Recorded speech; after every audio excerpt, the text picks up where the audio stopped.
Hello, everyone. Welcome to Live with Impact Hub Houston. We're going to have to find a really good hashtag for that. So we can talk about our live streams because this isn't really truly one of our Ask Me Anything, but it could be because I'm sure you could ask Jaison Oliver anything, right, Jaison? So, welcome everyone. I'm Ann Wynn. I'm part of the Impact Hub Houston marketing team, and today we wanted to feature Jaison Oliver, who is one of our community members. Yay!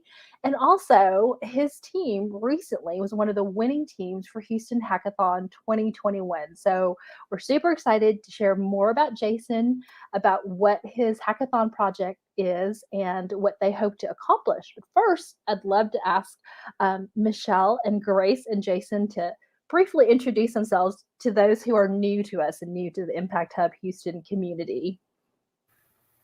Michelle. Awesome. Thank you, Anne. Good morning, everybody. Buenos dias. I'm Michelle Avalos. I'm Deputy Director and Co-founder at Impact Hub Houston. And I just love the work that we do in this organization. I love helping people like you, whoever is listening out there, that you want to make a change, you want to make a difference in our community and beyond. We're here to help you. So super excited. And thanks, Anne, for coordinating another one of these AMAs. Hi, I'm Grace Rodriguez, co-founder and executive director of Impact Hub Houston, and I echo everything that Michelle just said. It is such a privilege and a passion to be able to support the community and engage the community in creating solutions for Houston. Impact Hub Houston is also the Code for America Brigade in Houston. So if you look for codeforhouston.org, you can find more information about that. And that's what led to the latest Houston Hackathon, of which Jaison is the winner. And I'll pass the mic to Jaison. Thank you, Grace. I'm Jaison Oliver. I am an educator and community organizer and just kind of all around civic tech enthusiast and an Impact Hub Houston member since early on. So You're glad an to be a part. Exactly. Very glad to be a part of the Impact Hub Houston community. And also glad, like I've been participating in the Houston Hackathon for years. I'm so really glad to support and excited to have won this year with my team. Well, we are excited for you. And it was my first Houston Hackathon too. And it was really cool just to see how everything was going and see the different projects and people involved. And so, Michelle, I'd love for you to share a little bit about the history of Hackathon and, when we could look forward to it in 2022 if we have that information yet. I'm not sure if we have it. It might be around the same time, though. But the Houston Hackathon, it's an opportunity for people with different skills to collaborate on projects to improve life in our city of Houston. Everybody is welcome from all different walks of life, different experiences, folks that have policy experience, designers, programmers, people like me that were in supply chain and had no idea how to code, but I showed up and helped to map out people's ideas because I'm not the one that comes up with the ideas. I just help optimize them. The hackathon has been in Houston for so many years, and thanks to all the work of Sketch City and January Advisors, and it has been this beautiful place to really merge these ideas for solutions around some of the most pressing issues that our city is facing. And so typically you have an opportunity to work on things regarding infrastructure, regarding systems, regarding online software, things that will make the way that our city runs better and more importantly, more equitable because we are such a large and diverse city and in so many ways, and there are so many neighborhoods around the greater Houston area that are often overlooked, that are completely forgotten, that are not part of the conversation. And so these opportunities like the Houston Hackathon bring all of these community leaders together and create that opportunity for us to bridge that gap and create these more sustainable and equitable solutions. I love it. And so you mentioned the merger with Sketch City, or Sketch City historically had been hosting this. And so as Grace mentioned previously, Code for Houston is what our joint project is now. And to stay up to date with what's going on with Code for Houston, I encourage you to go over to codeforhouston.org and sign up for updates. And you'll be one of the first to learn about Houston Hackathon 2022, I imagine. So please go on over there to that website. And thank you very much, Michelle, for that information and the history behind Houston Hackathon. So let's get started, Mr. Oliver. So would you share a little bit with us about the inspiration behind your project and what your team wants to accomplish with your project? And also share with us what the title of the project is. So we have two projects actually that ended up being winners somehow, fortunately. So the first is the Texas School Finance and Graduation Data kind of hub. We just made a dashboard to show some of the relationships between school finance and disciplinary actions and then graduation rates. So that was one of the first things, looking at school districts and campuses across the state of Texas. And then we also created the Houston Police Transparency Dashboard. So really that was our own kind of refashioning of the fairly new police transparency site that the city of Houston created. We wanted to kind of make it with really to answer some questions that like went unanswered from the initial dashboard that the city of Houston put together. So that was really the idea. It was a group of, let me see, I think 5 of us, myself, and then a lot of hackathon OGs. So Niall Dixon, whose name many people will recognize. He's been a long time participant in the Houston startup community. So Neeraj from Moksha Data is definitely another person who everyone who knows civic tech will recognize. Then we had Dolores Lozano, who has been involved with Impact Hub Houston. If you pay attention to Impact Hub, you'll also notice Dolores's name. And then Corey Haywood is the last person who was all. So all of us really just kind of came in, and I think we had kind of started looking at the school kind of finance information, and that was the first thing that we thought about. And then we kind of just said, hey, what are we all interested in, right? So we mapped out a bunch of different projects. Actually, there was conversation about creating an easier. So Niall had made a web crawler that went through and actually collected all the information from the city agenda, the city of Houston's agenda website, to kind of make that a little bit easier to navigate. And then you have Neeraj, who was looking at, okay, how can we create some cool kind of mapping technologies, because oftentimes it's hard to figure out. So geocoding, where you figure out the kind of latitude and longitude for specific addresses, can be like really expensive to do in a large group. So creating a tool to be able to carry that out so that people can do it and not have to pay, hundreds or thousands of dollars. But it's super useful because that's the primary way that you can figure out what, say, council district an address is in, or which police beat it's in, or which congressional district, right? Like all these things, it's really difficult to do if you don't have access to an affordable like geocoding solution. So that was another thing that kind of came up that we started working on. And then these questions about, again, the transparency hub and school finance data, which Neeraj and I had spent time talking about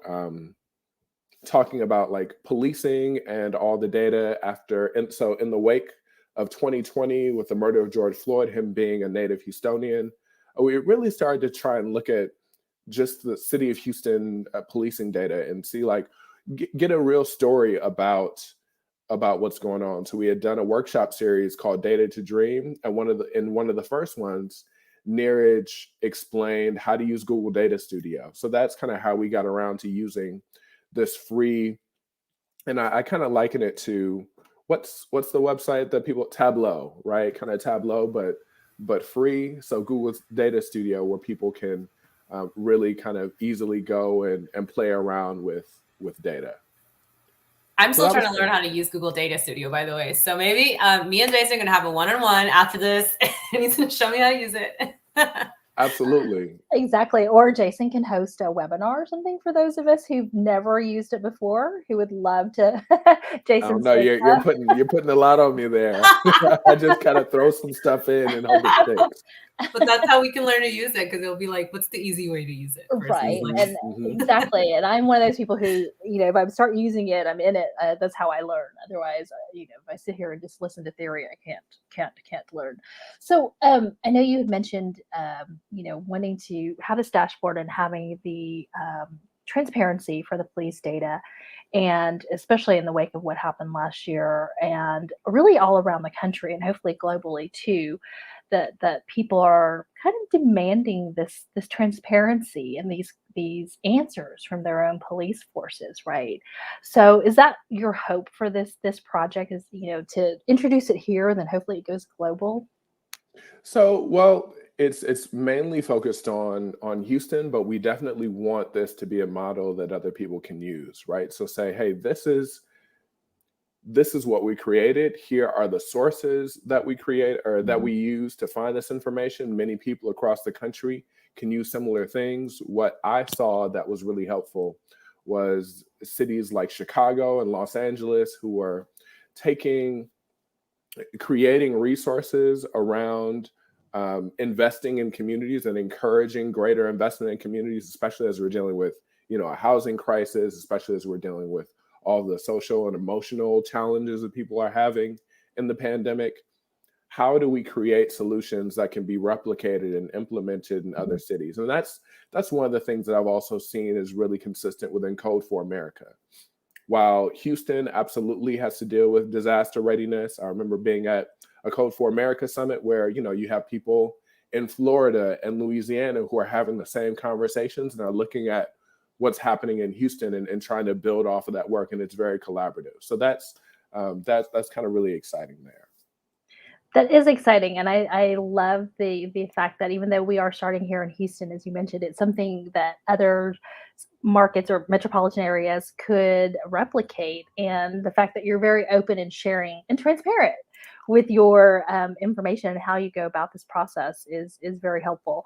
We did That's drop the. I'm sorry. Go ahead. Oh, I was just going to say, and for me, that's really important, right? Because I want, and I think a lot of the people on my team, we want people to challenge, right? To like challenge us. If something doesn't make sense, we don't want to just say, listen to us because we said it, right? We want you to actually understand the information and be able to explain it and that it makes sense on your own. So one of the kind of funny things about the police transparency dashboard is actually there was a little bit of mistake that I made in making, and in one of the parts that I made for that one. We had all spent time kind of looking up different data sources for these things. So people made suggestions about the data, but as I was putting it in, and somebody on Twitter, because I posted as we were finishing up the hackathon, somebody was like, "Wait, this doesn't make sense. Houston doesn't have that population."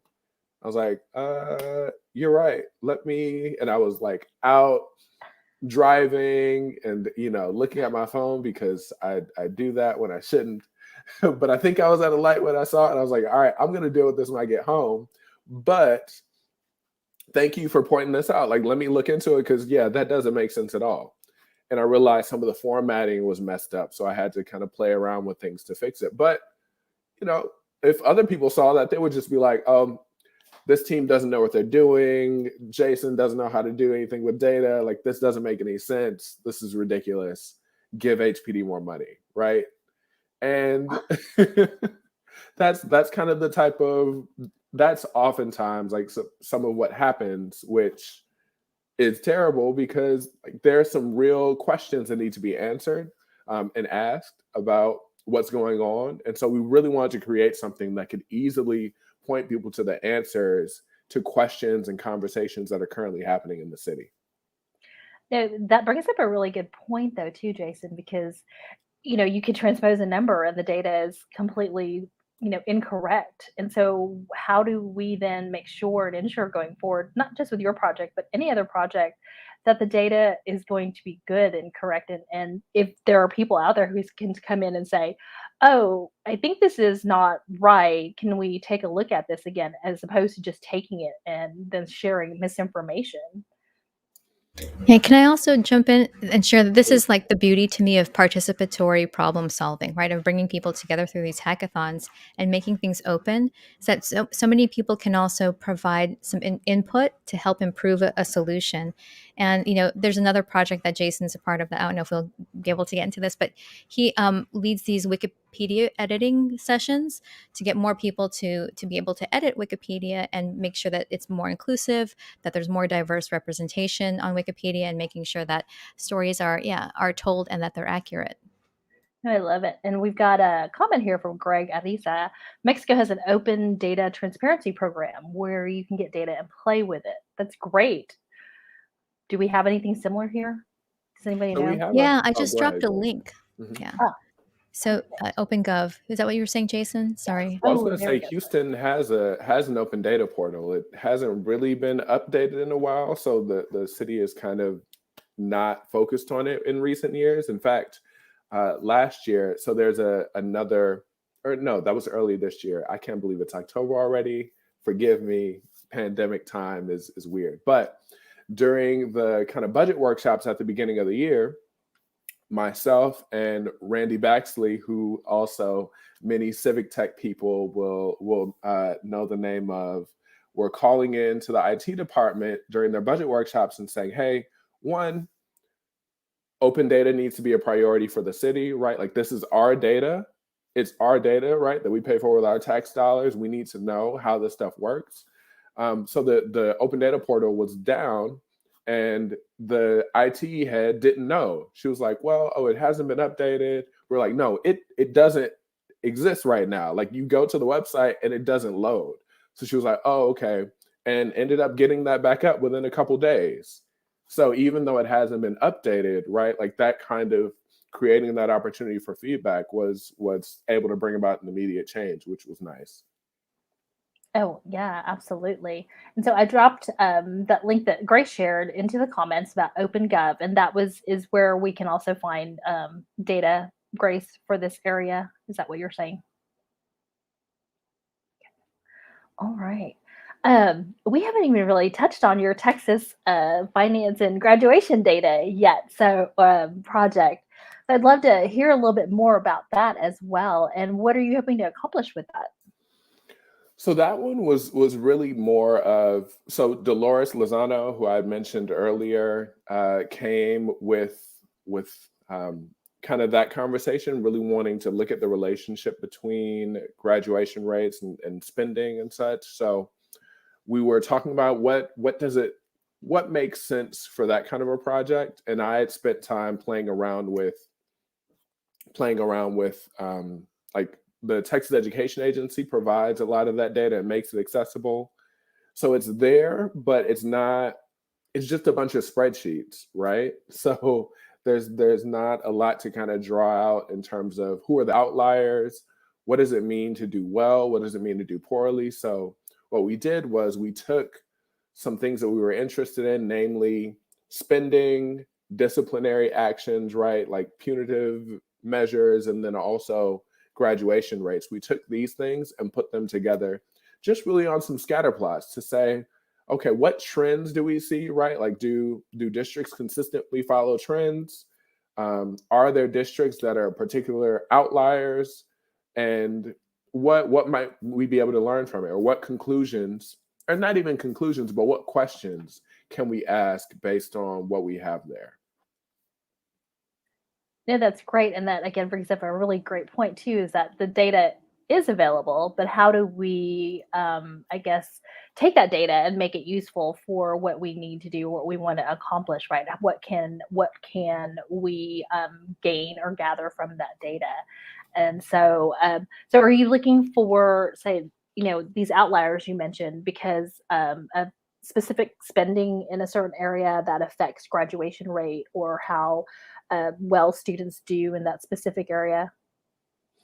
Yep. So we graphed it by, I think, campus and by district to look at say, spending versus graduation rates. So we're saying, okay, does higher spending correlate with a higher graduation rate, right?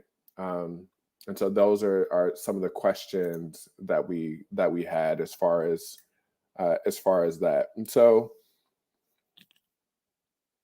it does pretty well. What we did was actually map it for total spending versus like total high school graduates. So you would expect it to be a pretty consistent trend line. So how about I share my screen to kind of show what it looks like? Yes, just hit the share icon at the bottom and then I'll add it to the stream. Perfect. Let's do that. All right, you see it? Awesome. There we go. Cool. So here we have, again, like high school graduates versus funding. And we really just wanted to make it able to, again, like bring up some quick questions. We have a trend line. We have all of the districts in the state of Texas. You see many of them are small. So down here, you have hundreds. We have over 1,200 school districts in the state of Texas. So we have a lot. You see up here, we have Houston ISD, which is the biggest, as you might expect, slightly below the trend line in terms of high school graduates. So you can see that. Here, we see Cypress Fairbanks, which is in the Houston area. Fun fact about Houston, we have a lot of the largest school districts in the state are in the Houston area.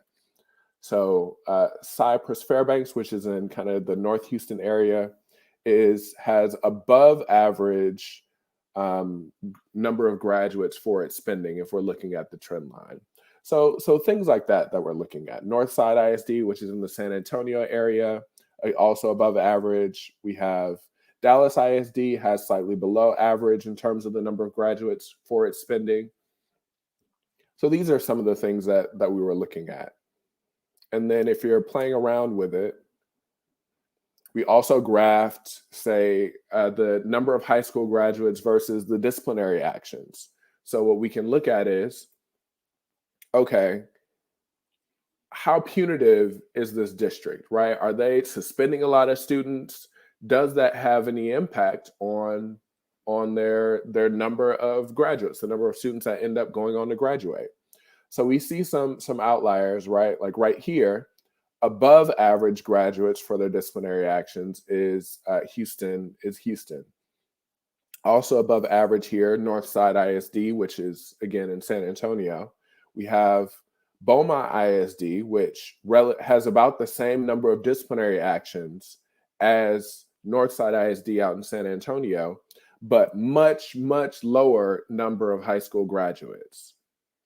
So these kind of examples, Killeen ISD, which is out near one of the Air Force Base, I think it's near Waco. So that's another example of like one that's below average. And then again, you see these concentrations of districts where there's a lot of information there, right? Or there's a lot of districts kind of concentrated toward the lower end because we have so many small districts spread throughout the state.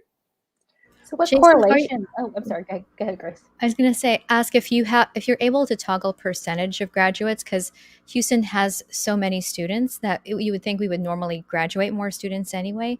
So if we could see what's the percentage versus the disciplinary action, are you able to show that? So we did. Let's see. I'm trying to remember if we left it in, because one of the things that we did is we did percents at first, but the graph came out really weird. The graph came out really weird in terms of percents. So it won't show a trend line because it's percents instead of like total number. Does that make sense? So like if it's percent of spending and percent of disciplinary actions, there was like a big concentration all at the beginning. So you weren't able to easily identify who's doing well and who's doing poorly. This makes it so, okay, a larger district, right? If you have more students, you should have more graduates. So a district like Houston ISD that has the most students in the state should have the most graduates in the state. So being able to look at total overall numbers makes it a little bit easier to look at the trends. Does that make sense? Yes, yes. Hmm. So, what correlation then could we say gather? I don't want to use the word assume, I guess, an assumption that from the example you just shared, where you had Northside and then Beaumont, who had about the same amount of disciplinary actions, but Beaumont had a lower graduation um, number. What could we say? Is it because of spending? Is it because of the way the districts are run? So say this doesn't have anything about spending in it, at least in this graph that I was talking about before. But what we can do is ask questions about why, right? Like why does Beaumont and Northside have the same number of disciplinary rates, but such a huge disparity Mhm. in the number of graduates? What's going on there? And there are definitely various factors that might come in. San Antonio is a very different community, predominantly Latinx, versus Beaumont, right, which is going to be a district that's predominantly Black. So when you're looking at disciplinary rates, like that's definitely going to be a factor there. Um, and yeah, that absolutely kind of looks at what, and then when you look at the state overall, you end up seeing that Black districts or Black students across the state, no matter which district that they're in, have experienced disproportionate disciplinary actions, suspensions, expulsions, all that kind of stuff, arrests, all of that, all across the state. So now Beaumont might still be an outlier, but this is something that's important. Absolutely. I think that your data makes us think and makes us ask why, so that we can find these answers and hopefully find a resolution. Is just one step further to helping us improve everything overall globally, or at least for the school districts. Right now, I didn't Hmm. realize we had 1,200 school districts in Texas. That's We a have a, lot. right. It does not surprise me that the largest ones are in the Houston area, but that is quite a huge number of school districts. Grace or Michelle, did either of you have any additional questions for Jaison regarding his projects? Yeah, I have for the school one. So when you're talking about the places where there are more Black students, right, they're disproportionately um, affected by the disciplinary actions. Were you able to look at um, funding and how that also plays a role? So let's say Black students in places that are well funded versus Black students that are places that are underfunded. Because I feel like there can be a tendency for some people to say, well, it's just because Black students cause more trouble, versus what are the other factors, socioeconomic factors, that can be lending to that, any biases within the teachers that are in that area versus in other areas where Black students don't have that many disciplinary actions, right? Like So I go ahead, sorry. yeah, so we didn't put that in here, but it's a question that I personally looked into because I'm really interested in that, and it's not really addressed by the Texas Education Agency in any meaningful way. But it's a problem statewide. What I see is there are some districts, for example, in the Houston area, Fort Bend ISD, which is a little bit southwest of Houston, has very low disciplinary rates relatively, but the disproportionality in terms of Black students experiencing more suspensions and such is actually higher there, right? So they haven't gotten rid of the disproportionality, but they've reduced overall the number of disciplinary actions that all the students are experiencing. So there are some that, and that tends to be like consistent across districts that aren't doing as much of the suspending and you know so, sending a student to in-school suspension because their dress is too long or too short, or something like that. That dress code stuff is really really troublesome, but those districts often still have like disproportionality in terms of more Black students that are overrepresented in those disciplinary actions. Yeah, thank you. I just wanted to point out that what you said earlier about the data. So it's not just to help make better decisions, but really this can help ask better questions, because sometimes Exactly. we're asking the wrong questions. Mm-hmm. No, absolutely. You're right, Grace, because we don't know what to ask, right? And so hopefully the data will inform that for us. And so we'll ask better questions. I think Jaison is sharing his police dashboard now. Yep. So here you can see the police dashboard. So I really wanted to create something simple that answered very specific questions that people have about the Houston Police Department, right? Especially in the wake of George Floyd. People often say that the Houston Police Department is understaffed? Is that actually true, right? Like, or is that backed up by any data? There's rarely any kind of data shown there to support it. So we wanted to look at, is that true? So if we look at the trend line for agencies across the state, we actually see that the Houston Police Department is actually well over the trend line in terms of the number of officers.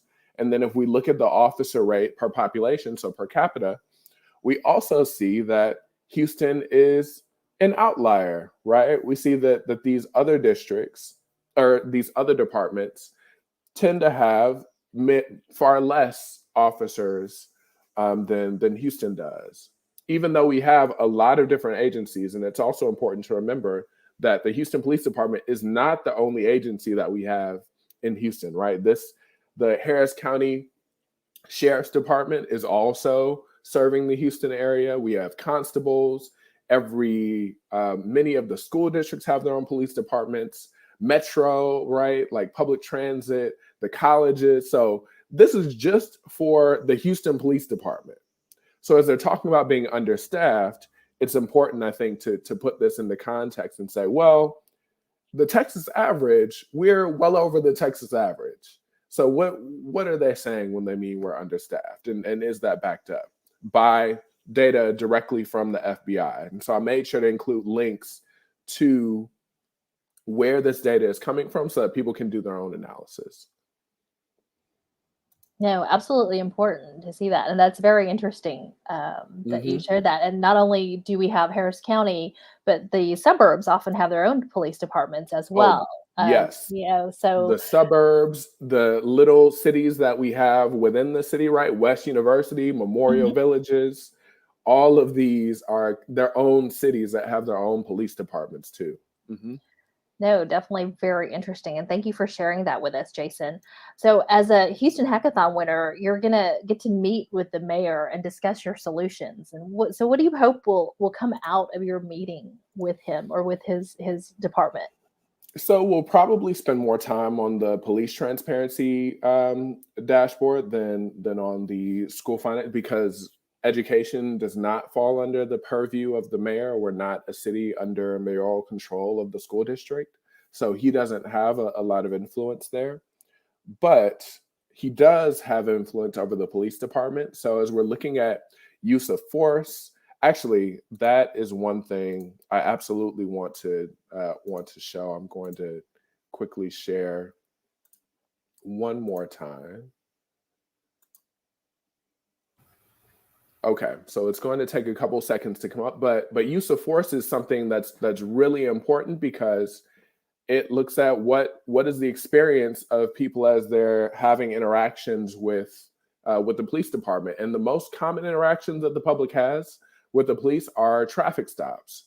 So this is traffic stop data that is reported to the state of Texas due to the Sandra Bland law. If people remember the death of Sandra Bland in the jail in Waller County, which is right outside of Houston.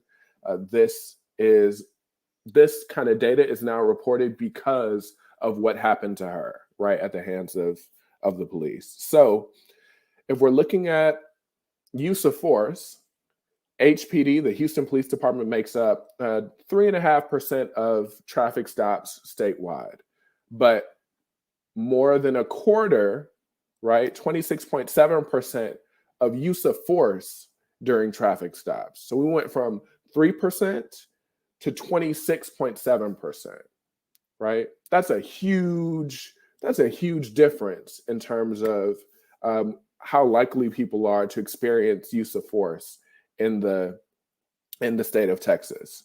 And then here, if you look at percent of stops where people are using or where officers are using force, you can see the Texas Department of Public Safety, right, which addresses the entire state. So it has a much larger portion of the stops that are happening. So their average is much, much lower. Many of these so these are basically kind of the 10 largest districts or 10 largest departments in the state. Look at the bar for the Houston Police Department compared to all the others. So again, like creating something to ask better questions about what's taking place. Why is this bar so much higher than everything else? And again, this is not something that, there was no manipulating of the data. Again, this is just taking this data that's reported to Texas and then putting it into Google Data Studio to kind of visualize it. But this is something that's been brought up multiple times and hasn't, like, it's not addressed it's not brought up in, say, the dashboard that the city has put out, and it's not addressed in any of the mayor's task force recommendations. But as we can see, like, this is a big issue. And then if we also look, when stopped by HPD, Black drivers are more likely to experience use of force. So if we see this line, we see that this line kind of tells us if they're at this line, then the Black drivers experience the same portion of, you're just as likely to get stopped or just as likely to experience use of force as you are to get stopped, right? But if we look at the Houston Police Department, they're almost 1.5 times overrepresented in terms of use of force during a traffic stop. So, like, these are critical issues. Mm-hmm. And again, traffic stops are how most people interact with the police. Like, most people aren't, don't have kind of a crime happening in their neighborhood every day or every week. But traffic stops are something that we kind of see on a regular basis. So I think these kinds of questions that aren't kind of discussed or shared, and we also make this data available to download. So people can download the data through this portal so that they can look at it and manipulate it on their own. If you look at the city's dashboard, and that's something that Code for America is really key on, is make the data shareable and accessible. If you're going to put this information out there, make it so that other people can actually do the analysis and check your work. So that's also something that we wanted to make sure and prioritize with this solution. Mm-hmm. One question this brings to me too is also looking at how low drivers are more likely to experience use of force when stopped by HPD versus like Harris County Sheriff's Office. But then Harris County Sheriff's Office beats everybody out in terms of making sure that Black drivers are more likely to experience use of force, right? So of that little amount in the blue chart, they are also, so I'm wondering then of those stops, how many of those stops are specifically stopping Black drivers and then also resulting in the use of force? Yeah, that's a great question, Grace. Does your data show that? Are we? We're not able to see that. We're not able to see that in here. Yeah. But it is in the data. So. Okay. And then also, I was wondering too, the traffic stops. Is it where they're stopping a higher amount of Black drivers? Is it within specific communities and specific areas as well that are being targeted? Well, that's an important thing to look at and ask questions about, right? Because right now we see there's a lot of discussion about an increase in homicides. Homicides, although they are a very, very low portion of crime that takes place or violence that takes place in our cities, but they are like highly kind of visible and just publicized because it's like people are concerned and people are scared and do not want to be murdered, which is absolutely like a justifiable thing. However, that is used to create more investment in things like traffic stops, right? They say, oh, well, homicides are happening in this neighborhood. We're going to increase the traffic stops, right? We're going to ramp up the presence in this area doing things like traffic stops to address murders. Now, maybe that is a potential solution. It's not backed up by any research, but maybe like something will happen that doesn't actually that's an outlier, and it will work and decrease kind of homicides in an area. But the risk of that kind of investment is what we see here, right? Is what we see in this data. Yeah, absolutely. No, these are both wonderful projects, Jaison, and the data only just lends us to continue to ask those questions, and hopefully there'll be some answers, or at least some progress towards finding those answers for those questions. Now, you mentioned that people are able to download your data. Is there a URL that we could share? So it's available in the dashboard. So if you go into the dashboard, Okay, yep, great. you can download it directly there. Awesome. And if anyone's catching the replay of this, and you have questions for Jaison about his projects, please feel free to drop them in the comments below. And how would people be able to contact you and collaborate with you, or give you more resources to add to your project? Is there a way for folks to be able to do that, Jaison? So I would say the best way or worst way, depending on how you look at it, Twitter. I spend far too much of my time on there. So that would be one of the easiest ways to get in touch with me about a project like this. Awesome. And then Michelle just popped in open project night here, because thank you, Michelle. That's a great segue. I was about to ask you to share upcoming events, and as I put in Jaison's Twitter URL here. Yes. Thank you so much for sharing all of that. And thank you for all the hard work of your team as well, Jaison, to put this together. Quick challenge to everybody hearing this: don't make Jaison the person responsible for solving this problem just because he showed up today to talk about the work they started. This is the starting point. And I think that if more people feel comfortable enough to start digging into information like this and creating these visuals, but without feeling like they're going to also now have the responsibility to see it all the way through, I think that would just change everything up, because we need more of this translation from text and numbers into visuals, because people learn differently. So I just truly appreciate that, and dig into that. Look at the dashboard if that's something that you're interested in, or any other data that you're interested in. And especially calling out any analysts that are watching this, because I'm a former analyst. And you know how fun it is to dig into numbers. So go dig into numbers, make those badass graphs that we know how to make, and just share with people so they know how to interpret that information. But yeah, so ways to continue collaborating. We have monthly open project nights with Impact Hub Houston as part of our Code for Houston efforts. Every month is a different theme. And this month is actually focusing on 2 SDGs, which actually spell out 713, which is totally Houston, which I thought was cool. But we're focusing on renewable and affordable and clean energy, which is SDG 7, and then climate action, which is SDG 13. So if you're interested in solving for challenges around those themes, please join Open Project Night on October 13, this next week. On Wednesday, spatial chat, show up. Even if you have no idea how to start, show up so you can let us know that you're interested. That's a perfect way to start. And then October 25th is our kickoff for the Houston Climathon, which will also be happening across several other places around the world. And we really want to welcome new participants this year to show up and help create solutions for challenges around urban transition, sustainable land use, sustainable production systems, and decision makings and finance.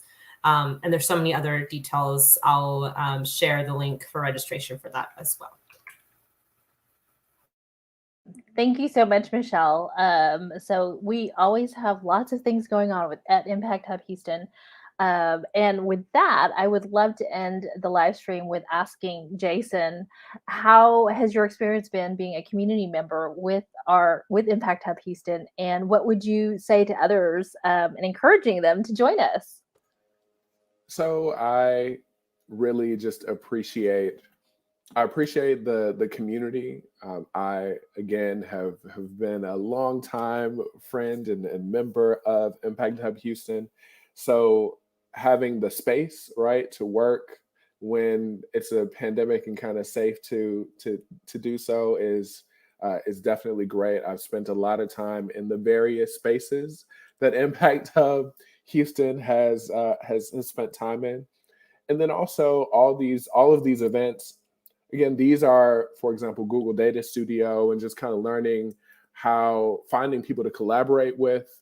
Impact Hub Houston is a great space for that. I don't think I would have met Dolores had I not gotten involved with Impact Hub Houston. Neeraj and Niall are also people that are very good friends of the organization and come to events and things consistently. So, just having that time to kind of spend with people who care about improving Houston, improving the world is something that I wouldn't pass up, and I really treasure. Thank you. And that's what we Thank you strive so to much, be. Jaison. Thank you. All right. Well, thank you everyone for tuning in. And again, if you're watching the replay, please feel free to drop your questions or comments. And we hope to see you at either Open Project Night next week on the 13th or at the Climathon kickoff on October 25th, or both of them. Thus, there's no say that you can't join us at both. And until the next live stream, thanks again for joining us, and we'll talk to you soon. Have a great weekend. Bye.